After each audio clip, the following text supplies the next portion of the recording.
After going through flora, fauna, and other geographical location of India and a structure from India Airbook, from the first lesson of India Airbook, land and people, the first thing what here, the important topic here what we get is a demographic background.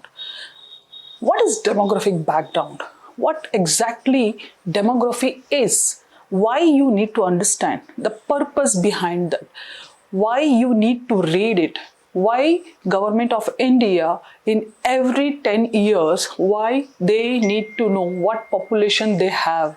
When you're planning for any project, when you want to build infrastructure, when you want to build an education center, a health center, yeah, anything likewise to produce jobs in India, to create a livelihood in India, or to produce agriculture production, a food to your people, how they will manage it unless you don't know what population you have in your country. See, जब कोई government आपकी population को calculate करती है या आपका birth rate calculate करती है, आपका माइग्रेशन रेट कैलकुलेट करती है, इसका एक ही पर्पस है कि आपको लाइवलीहुड मिले, आपको फूड मिले, आपको सारा इंफ्रास्ट्रक्चर या फैसिलिटीज दे. See, government collects a revenue for a purpose. We make a government for a purpose to look after us. हम अपना घर संभाल सकते हैं, लेकिन देश संभालने के लिए हम क्या बनाते हैं? एक गवर्नमेंट बनाते हैं. We make a senate, we make a government, and they will look after it. They will protect us to enter our defense system, to enter our education system, to enter our infrastructure. मान लो हमने एक जगह घर बनाया, अब घर तो बना सकते हैं लेकिन रोड नहीं बना सकते ना. अब गवर्नमेंट रोड कहाँ बनाएगी? जहाँ पे पॉपुलेशन हो, लोगों का आना जाना हो. जंगल में तो नहीं बना सकती ना रोड. तो इस तरह से why we need to understand what exactly a demographic background. Let's understand in one example. Let's say in Jaisalmer Rajasthan का एक नॉर्थ वेस्टर्न डिस्ट्रिक्ट है, या अरुणाचल प्रदेश का लोहित एक नॉर्थ ईस्टर्न डिस्ट्रिक्ट है. अगर उसमें एक बहुत बड़ा हेल्थ सेंटर बना दे, क्या होगा वहां पे? कोई जाएगा वहां पे? कोई नहीं जाएगा. और जहाँ पे लोग हैं, अब मान लो आप बिहार में सबसे ज्यादा पॉपुलेशन है, बहुत ज्यादा डेंसिटी में डेंसली पॉपुलेटेड है बिहार में, और वहां पे हेल्थ सेंटर बनाओगे तो ये उसका यूज होगा. लेकिन वही आप जैसलमेर में बनाओगे, क्या यूज होगा उसका? When you know why government of India or any government in the world बहुत ज़्यादा facilities कहाँ देती है? Cities में. क्यों? लोग वहाँ पे होते हैं. You will have population there, you have public there, they utilize it. Actually, they need it. So in that way, let's understand what exactly government says here in India Airbook, the demographic background here, census. See, in every 10 years interval, there will something take place which is called census. Census क्या होता है? आपके घर में कितने लोग हैं, आपके कंट्री में कितने लोग हैं, एक पर्टिकुलर डिस्ट्रिक्ट में कितने लोग हैं, what exactly you have, male, female, children who was working, non working, retired, और बच्चे कितने हैं, और बच्चे कौन सी क्लास में पढ़ रहे हैं. ये सारा आपका एक सेंसस में एक कैलकुलेटिव नंबर आ जाता है. किसके पास? गवर्नमेंट के पास. सो दैट अगर एक सर्टन पॉपुलेशन, मान लो इन्फेंट बच्चा है या स्कूल जाने का बच्चा है from 5th to 10th standard, तो उस बच्चे के लिए उसे हेल्थ फैसिलिटीज़ क्या चाहिए, या मेडिकल फैसिलिटीज़ क्या चाहिए, एजुकेशन फैसिलिटीज़ क्या चाहिए, इंफ्रास्ट्रक्चर क्या चाहिए, ये सब कौन देखेगा? Government. So that atleast they need to know ना कि क्या पॉपुलेशन है और पॉपुलेशन की ज़रूरत क्या है. मान लो किसी एक पर्टिकुलर रीजन में बहुत सारी लड़कियां हैं, और लड़कियों के लिए क्या क्या चीज़ों की ज़रूरत होती है, whether it is related to their health, education, their upbringing, their prosperity, how and where they migrate to further education, whether they are getting married in very less age. बहुत कम उम्र में बच्चियों की शादियां हो जाती हैं. क्या उनको पर्टिकुलर एजुकेशन लेने के बाद क्या वहाँ पे उस सराउंडिंग एरिया में कुछ ऐसे गवर्नमेंट सेक्टर्स हैं या कंपनीज हैं उनके, फॉर एग्जांपल आफ्टर ग्रेजुएशन या पर्टिकुलर एजुकेशन के बाद उनको एक जॉब मिले, या NGOs ऐसे हैं जो उनको एक फैसिलिटी प्रोवाइड करे या किसी भी तरह का हुनर सिखाए उनको। ये सारी चीज़ों का एक बैकग्राउंड आपने देखा होगा। कोई भी एनजीओ ओपन करने के लिए या कोई भी इंडस्ट्री ओपन करने के लिए आपको रजिस्ट्रेशन करवाते हैं। तो उसका रीज़न बेसिकली ये होता है, उसमें जो फैसिलिटीज़ इसलिए दी जाती हैं ताकि उस पर्टिकुलर रीजन के लोगों को या उस रीजन में जो इंडस्ट्री है उस इंडस्ट्री से उस पर्टिकुलर एरिया के लोगों को थोड़ा बहुत बेनिफिट मिले, whether it is related to livelihood, whether it is related to food, whether it is related to agriculture production, whether it is related to the hazardous things। इन सब चीज़ों का एक ब्यौरा लिया जाता है ताकि वो सारी फैसिलिटीज दी जाए by the government so that they can take advantage of और they can enjoy the facilities of the government. Let's understand how government of India works on it. The population census is the process of collecting, compiling, analyzing and disseminating demographic, social, cultural and economic data related to all the people in the country at a particular time in 10 years interval. Conducting population census in a country like India with a great diversity of physical features is undisputedly the biggest administrative and statistical exercise and the only source for planners. Let's say what I said, if you know your demographic dividend then you can plan। अगर आप कोई road बना रहे हो, एक छोटा सा road बना रहे हो, मान लो 10 फीट का रोड बना और वहां की पॉपुलेशन 2 करोड़ है, हाउ इट विल वर्क? लोग कभी आ ही जा नहीं सकते। तो what you see, 100 feet road, 4 lane roads, from one particular town to another particular town there will be 3 lane road, 4 lane roads। ये सारा इंफ्रास्ट्रक्चर बनाने के लिए अब मान लो दिल्ली से आगरा का एक हाईवे बनाया है और रीजन बहुत ज़्यादा टूरिस्ट जाएंगे और आगरा के लोग इजीली दिल्ली माइग्रेट कर सकेंगे ताकि नोएडा या गुड़गांव में जो MNCs कंपनीज खुली हैं वहाँ पे उनको जो फ्लोटिंग पॉपुलेशन उसको रिड्यूस करने के लिए एक बहुत अच्छा इंफ्रास्ट्रक्चर बनाया ताकि लोग बड़ी आसानी से कुछ ही वक्त में 2-4 घंटे में आके वापस जा सकते हैं। तो ये रीजन होता है उसके पीछे। Research scholars, administrators and other data user, the planning and execution of Indian census is challenging. इसको सबसे पहले 2011 में, अभी जो रिसेंटली हमारे पास जो डेटा है, जो कलेक्टेड डेटा है वो 2011 का है और ये 15th सेंसस है from 1872 when the first census was conducted. It was conducted in 2 phases with reference data as on 1st March. However, due to the outbreak of COVID-19 pandemic, see 2020-21 में हमारा जो सेंसस कंडक्ट होना चाहिए था, क्योंकि अब 2021 में हर 10 साल में होता है ना, तो 2011 में हुआ था, अब 2021 में होना चाहिए था लेकिन कोविड की वजह से नहीं हुआ। तो हम 2011 के ही सेंसस को लेके आगे बढ़ रहे हैं। इसमें पॉपुलेशन कितनी है, क्या है, let's understand. As per the census of India 2011, the population of India stood at 221। कितना? 121 करोड़ तक की पॉपुलेशन थी कब? 2011 में। अब तो 200 के करीब हो चुकी है and we are the world's biggest populated country in the world. How many? 62 crore male and 58 crore females। See here the percentage of population कितने कम है मेल और फीमेल में, इसको भी समझते हैं आगे चल के। Females out of this 83.38 crore lived in rural area। लगभग more than 80 crore people are living in rural area, जो गांव वगैरह में बसते हैं। And in rural and at least 37.71 crores stays in urban area।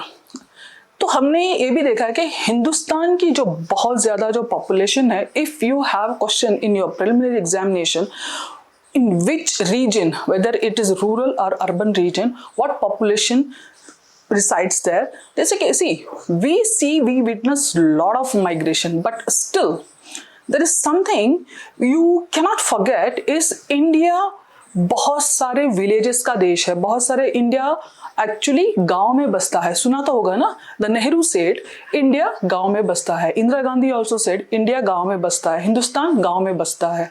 तो more than 80% of your population resides in villages and hamlets, you can say, with a population of 102.87 crore in 2001. And see, the population of the country is estimated to have reached how much? 1000, more than 1000 million in 2021, and is projected to reach how much? More than 1500 million by 2036. तो ये estimate किया गया था, लेकिन अभी इससे भी ज्यादा हो चुकी है। और हम इसलिए कह रहे हैं क्योंकि हमारे आंखों को दिखाई देता है ना कि कितने बच्चे graduate, how many graduates Delhi University is producing as highest graduates in India. Delhi University is producing approximately more than 10 lakh graduates Delhi University itself produces. So on that basis, on how many children are studying and what all health hazards we are going through and what all the consumption of our medicines and what agriculture production we are consuming, how much we are importing, how much we are exporting, do we are able to export our food production, do are we able to import what all we need from other countries. So see, on that basis, what we say, what we can assume is it is more than, it has been estimated, हो सकता है कि 150 करोड़ तक population हो जाए, लेकिन नहीं, अभी इससे भी ज्यादा हो चुकी है। We understand it later on. India accounts for only 3.27 million square kilometer of the surface area, which accounts for 2.4% of the world surface area. India का कितना, वर्ल्ड सरफेस एरिया में इंडिया का कितना परसेंटेज है? 2.4% only, and account for 17.3% of the world population. लगभग अगर पूरी दुनिया की पॉपुलेशन 100 है तो हम लगभग 17% of 100 we contribute in the world. In this, the 17% is actually entire population itself, not a human resource. The population density, what is the meaning of population density? Population density के in one particular region or one particular area, what percentage of population and what in number of population the people resides. So let's understand what exactly it says. One of the important indices of population concentration is the density of population. It is defined as the number of persons per square kilometer. Per square kilometer कितने लोग बसते हैं? The population density of India in 2011 was 382. 2011 में कितनी थी? It is approximately 382 per square kilometer, with a decadal growth, the decreasing growth rate of 17.1%. The density of population increased in all states. Density क्या हुई? Increase हुई in all states and union territories from 1991 to 2011. Among the bigger states, Bihar is the most thickly populated. मतलब बिहार की जो population है per square kilometer के comparison में, it's a higher compared to any other states in India. And in that case, Delhi also is a more populated union territory. And next is Chandigarh. Population density of 1100 persons per square kilometer, followed by West Bengal. तो सबसे ज्यादा किसमें है? बिहार में। Second किसमें? Waste Bengal में। What makes people stay in one particular place? What exactly population need to survive in one particular place? One, availability of water, and second, availability of food, availability of the basic needs, for example, water, food, agriculture production, your humidity, your resources, everything, your infrastructure, everything contributes in one particular place. किसी भी लोगों को वहाँ पे रहने के लिए. And Kerala, तो जहाँ पे पानी होता है, खाना होता है, जहाँ पे आपके रिसोर्सेस होते हैं, वहाँ पे बहुत ज़्यादा पॉपुलेशन बस जाती है. उसमें सबसे पहले आता है बिहार, सेकेंड आता है वेस्ट बंगाल और थर्ड आता है केरला। सी ये सारी चीज़ों को आप देखो, यहाँ पे नदियाँ बहती हैं, यहाँ पे बारिश होता है, यहाँ पे बहुत ज़्यादा धान उगाए जाते हैं, चावल उगाए जाते हैं, यहाँ पे फूड प्रोडक्शन अच्छा होता है और ह्यूमिडिटी होती है और ईल्ड के लिए, ह्यूमन ईल्ड के लिए ये बहुत अच्छा रीजन है। तो यहाँ पे बेसिकली बहुत ज़्यादा लोग पाए जाते हैं territory. The population density of national capital, the population density of NC of Delhi national capital was the highest up to 11,000 person per square kilometer when in 2011, followed by Chandigarh 9,000 per square kilometer। क्योंकि यहाँ पे बहुत ज़्यादा apartments वगैरह होते हैं ना, और यहाँ पे फ्लोटिंग पॉपुलेशन भी होते हैं। The most of the population will be migrated for labour और any particular jobs. Sex ratio, what exactly is sex ratio? Sex ratio पर 1000 मेल के कंपैरिजन में what female you have, that is called sex ratio.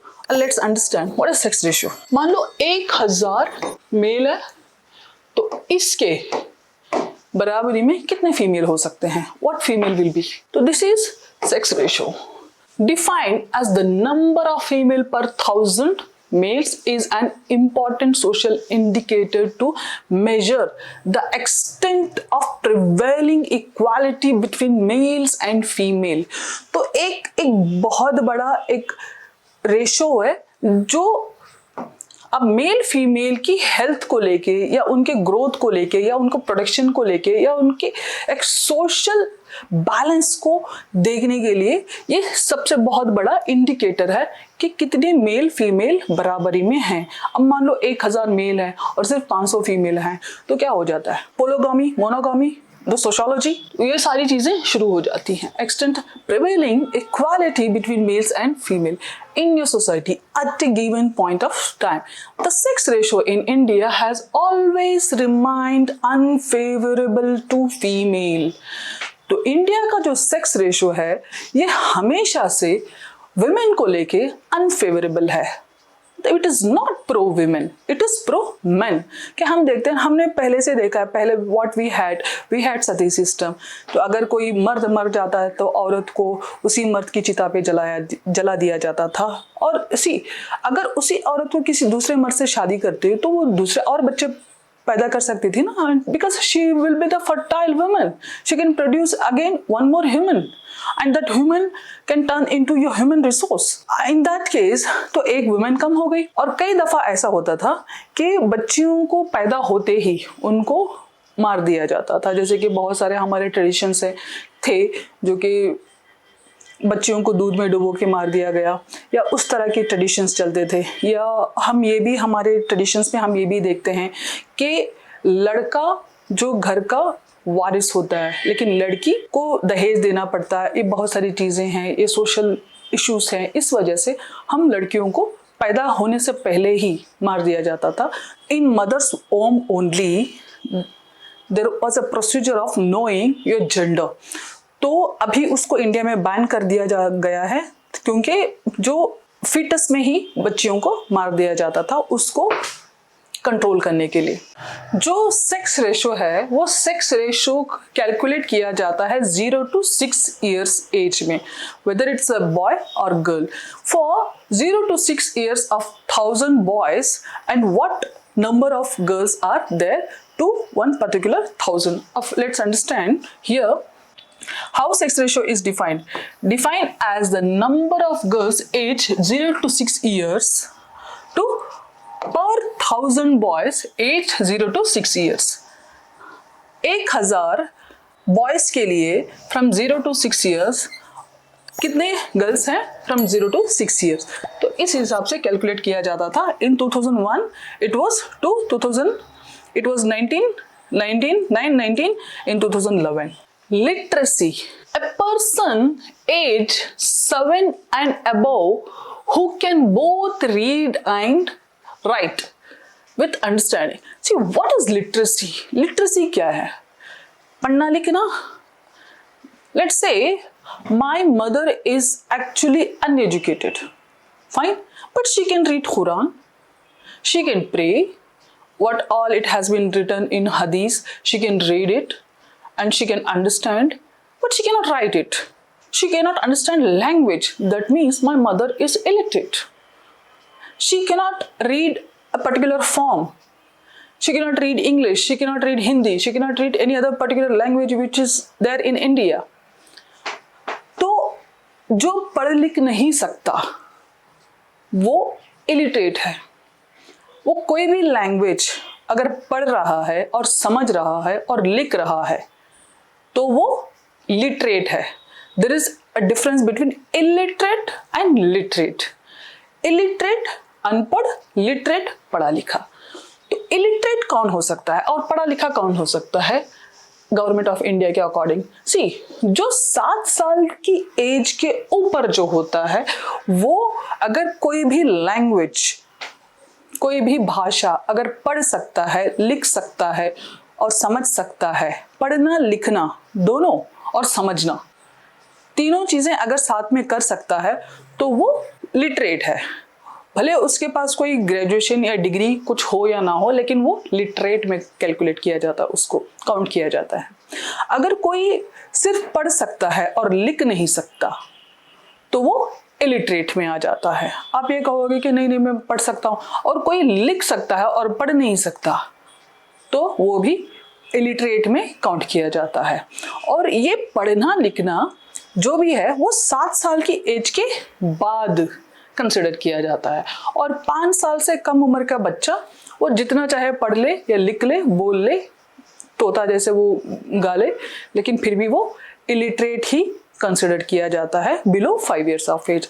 कई दफ़ा India में ऐसा है, आज के हम देखते हैं बहुत सारे बच्चों को कि 3-4 साल का बच्चा होता है, उसको इतना उसके जी का झंझाल बन जाते हैं पेरेंट्स या जो भी हैं उसके गार्डियंस, उसको स्कूल भेजो, उसको ये सिखाओ, ये ABCD सिखाओ, ये करना सिखाओ, वो करना सिखाओ। जीने दो यार बच्चे को, पढ़ लेगा 1-2 साल में। पढ़ना लिखना ही तो है, बाकी अगर पढ़ना लिखना आ गया then he can understand। तो here what we say is a person aged 7 and above, 7 साल से ऊपर, who can both read and write with understanding in any language is the treated as literate as per the census of 2011. A person who can only read but cannot write is not literate prior to 1991.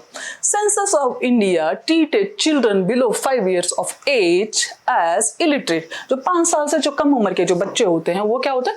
illiterate होते हैं। और बच्चों के जान पे मत बनो, जीने दो उनको। 15-20 साल तो वैसे स्कूल कॉलेज में ही गुजारने हैं because of Indian education system, तो उन पे इतना बर्डन मत बनाओ।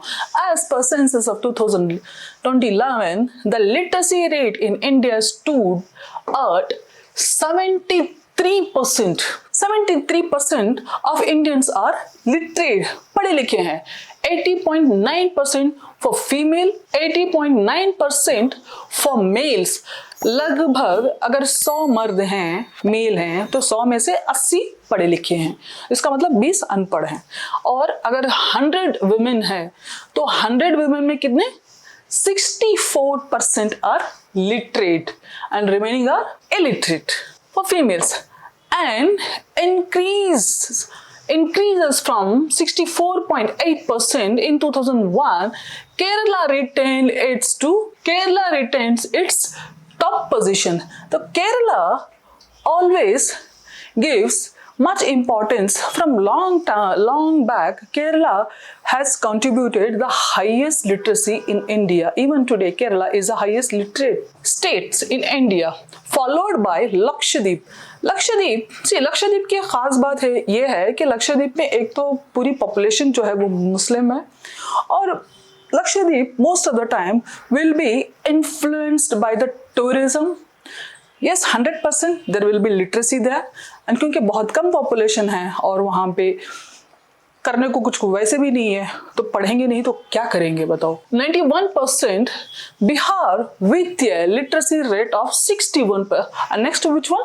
The बिहार का लिटरेसी रेट भी हाईएस्ट है।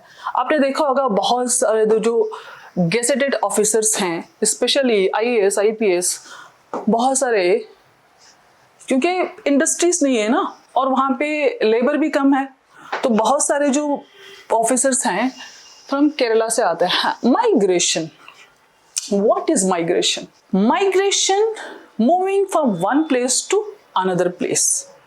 एक जगह से दूसरी जगह को जाना माइग्रेशन कहलाता है।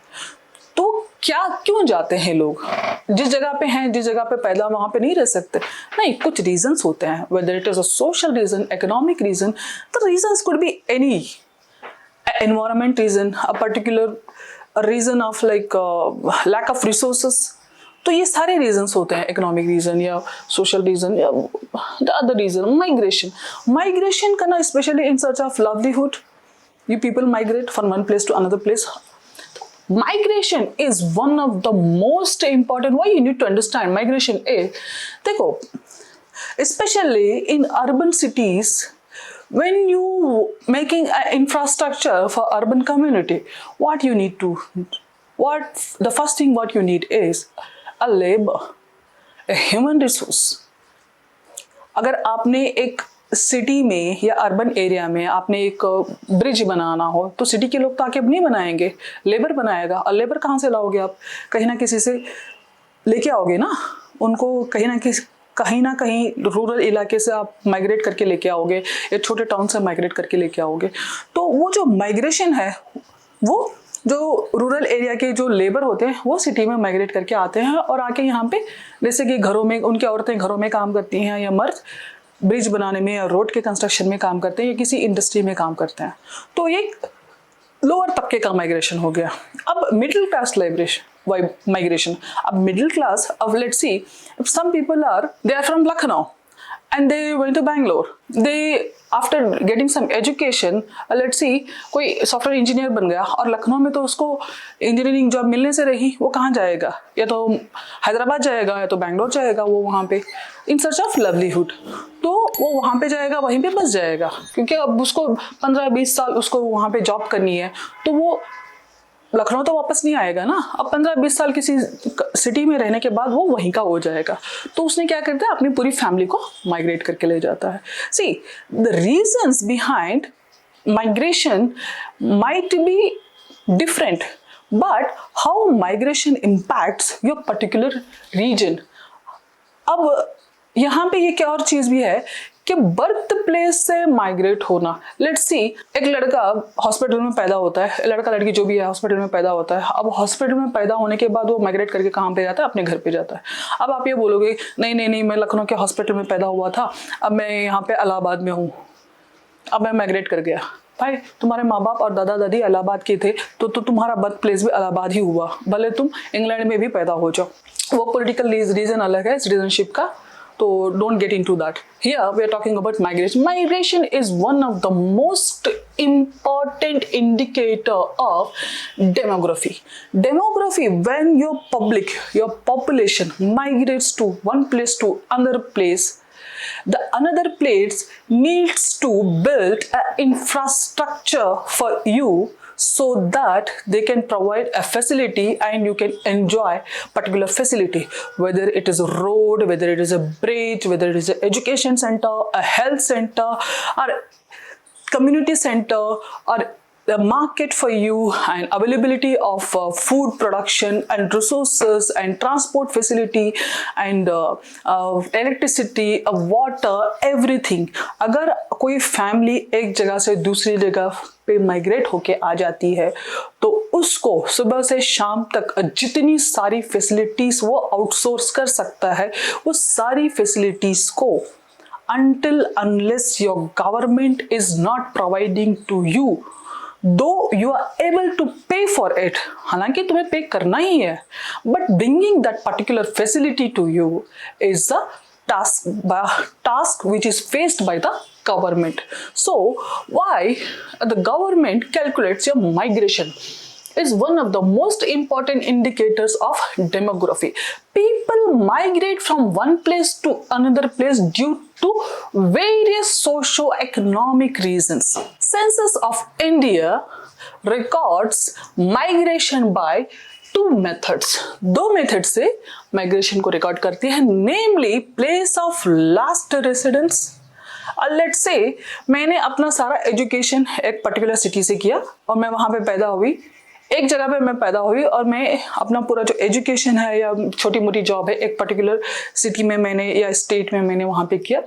अब मेरी शादी हो गई या मैं कहीं और मेरी जॉब लग गई तो मैं क्या करती हूँ, मैं जहाँ पे मेरी शादी होती है या मेरी जॉब लगती है आई विल माइग्रेट। तो मेरा कौन सा रीज़न होगा? If I am getting married then it is social reason. If I'm getting a job, then it is economic reason. The place of last resident by two methods, namely place of last resident and place of birth. In terms of place of last residence method, migrants are defined as people who are currently residing at a place different from their place of last residence. In terms of place of birth method, people who are currently residing at a place different from their place of birth are treated as migrants. अगर आप जिस जगह पे रह रहे हो और आप कहीं और पैदा हुए हो, वहां पे रह के आ चुके हो, तो अगर आप दूसरी जगह पे आप आके रह रहे हो, घर बना लिया वहां पे या जॉब कर रहे हो वहां पे, आपकी फैमिली को दूसरी जगह आप माइग्रेट करके लाए हो, तो आप वो माइग्रेटेड फैमिली कहलाओगे। अब लेट्स सी दिल्ली में कितने लोग सिर्फ दिल्ली के हैं? बहुत कम। मोर देन 20% तो बिहार के हैं और उससे भी ज़्यादा तो यूपी के हैं और उससे भी ज़्यादा तो साउथ के, इधर के उधर के सब लोग आके दिल्ली में बसे हैं। असल दिल्ली के तो लोग है ही नहीं। और उस केस में दिल्ली में तो बहुत सारे रेफ्यूजीज रहते हैं, up to more than 20% refugees हैं। तो अगर वो 20, ये 20, वो 20 सब मिला के अगर कैलकुलेट किया जाए तो दिल्ली की जो एक्चुअल पॉपुलेशन है it is less than 10%. 400 and more than 450 million people were treated as migrants. तो इंडिया में लगभग 450, more than 450 million people were treated as migrants by place of last residence. Up to 141.9 million were considered to be the migrants between the period of 2001 and 2011. What is fertility rate and what is mortality rate? What exactly fertility says here? It is not soil fertility, it is human fertility. जो human production है, human resource की fertility की बात हो रही है यहाँ पे, what exactly it says, the fertility rate और total fertility rate. What is a TFR? Total fertility rate of a population is the average number of children that would be born to a woman over her lifetime.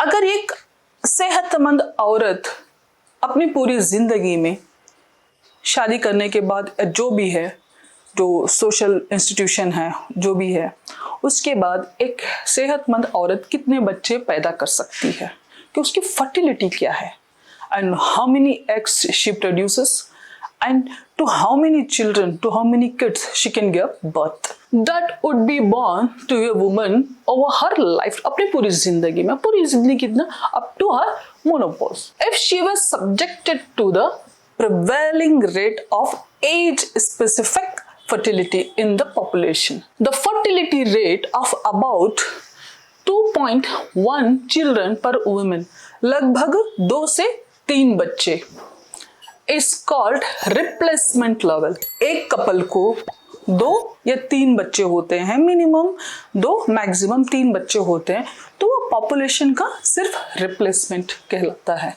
उसमें या population बढ़ती या घटती नहीं है. पर women is called replacement level.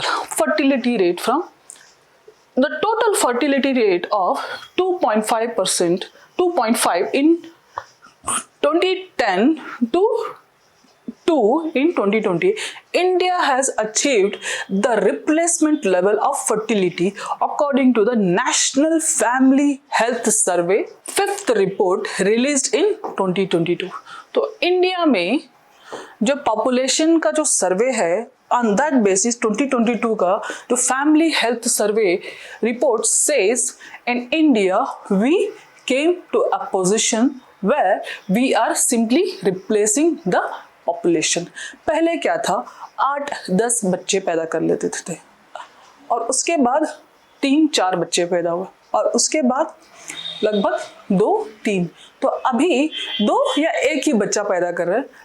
That means we are only replacing, or in that case you can say we are decreasing the population. The crude birth rate and death rate. What is crude birth rate and what is death rate? The CBR, the crude birth rate, is a measure of a birth rate and is defined as the total number of live births in a year divided by the total mid-year population and multiplied by 1000 to express it per 1000 population. The crude birth rate in India has reached 19.5% per 1000 population in 2020. The crude death rate is a measure of mortality rates and is defined as the total number of deaths in a year divided by the total mid-year population and multiplied by 1000 to express it per 1000 population. The crude birth rate for the country in 2020 was 6.0 per 1000 population. Infant mortality rate. What is infant mortality rate? Infant कौन? जो बच्चा सिर्फ दूध, माँ के दूध पे survive कर रहा हो, जो बच्चा सिर्फ दूध पी सकता है, उसको इन्फेंट कहते हैं। द infant mortality rate क्या है? The infant mortality rate is another important indicator of demography and is defined as the number of deaths in a year per 1000 live births of a children. अगर एक साल में 1000 बच्चों में 1000 बच्चे पैदा होते हैं तो दूध पीते बच्चों की कितनी डेथ होती है? अंडर 1 ईयर ऑफ एज, 1 साल अगर दूध पीता बच्चा पैदा होने के बाद 1 साल के अंदर कितने बच्चे पर 1000 इनकी decline, reduce the infant mortality rate from 47। अगर 1000 बच्चे पैदा होते थे 2010 में तो लगभग 47 अप टू 50 बच्चों की डेथ हो जाती थी, लेकिन 2010 में, लेकिन 2020 तक होते हुए लगभग अभी 30 बच्चों की डेथ होती है। That is infant mortality rate. Now here what we finish is your India yearbook first chapter we finished here. What is it? The first chapter of India yearbook is land and people. We finished the first chapter till here. If you want to go through in detail, please go through our videos which we have uploaded few days back. तो ये first chapter हमने खत्म कर दिया. So tomorrow we are going to start the second chapter of India yearbook.